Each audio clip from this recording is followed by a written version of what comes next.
আজ বানিয়ে দেখাবো বাসন্তী পোলাওয়ের পারফেক্ট রেসিপি, যেটা ফলো করে 5 জনের নয় 500 জনের পোলাও একা হাতে বানিয়ে নিতে পারবেন কোনো রকম দ্বিধা ছাড়াই।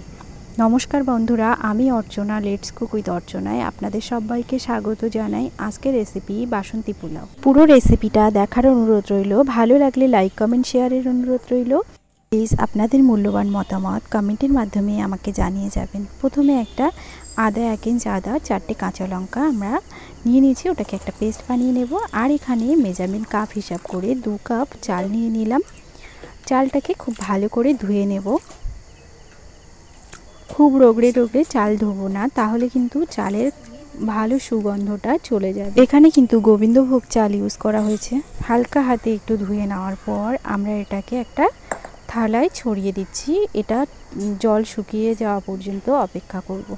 জল শুকিয়ে গেলে এর মধ্যে কাঁচা লঙ্কা আদার পেস্টটা দিয়ে দেব। তারপর দিয়ে দেব 1 চামচ ঘি, আর দিয়ে দেব হলুদ গুঁড়ো। এটা দিয়ে খুব ভালো করে মেখে নেব। আর দিয়ে দিচ্ছি এখানে স্বাদ মতো লবণ। আপনারা চাইলে ঘিটা গরম করে ঘিয়ের মধ্যে হলুদ গুঁড়ো দিয়ে সেটাও ব্যবহার করতে পারেন, তাতে করেও চালের কালারটা কিন্তু সুন্দর আসে।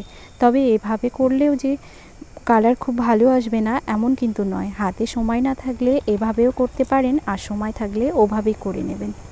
এবারে একটা কড়াইয়ে ঘি দিয়ে দিলাম। তারপর ঘিটা গরম হলে আমরা এর মধ্যে দিয়ে দেব গোটা গরম মশলা। গরম মশলাটা দিয়ে বেশ কিছুক্ষণ ভেজে নেওয়ার পর একটা ভালো গন্ধ বের হলে এর মধ্যে দিয়ে দেব কাজু বাদাম।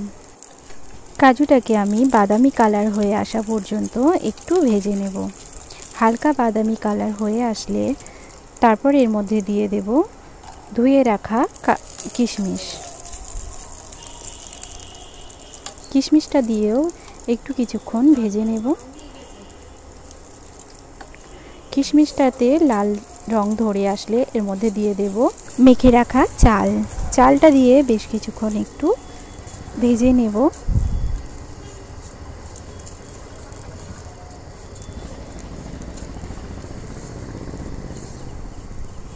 এখানে চালটা দিয়ে মিনিট 2 মতো আমি ভেজে নেব।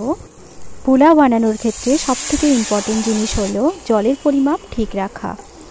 এখানে আমি চাল দিয়েছি 2 কাপ, আর 4 কাপ জল দিয়ে দিলাম। আর এখানে যদি চালটা পুরানো হয় তাহলে আরও 1/2 কাপ জল অ্যাড করতে হবে। এবার এটাকে ঢাকা দিয়ে কিছুক্ষণের জন্য রান্না হতে দেব। 7 মিনিট মতো রান্না হওয়ার পর আমি এটাকে খুলে একটু দেখে নিচ্ছি।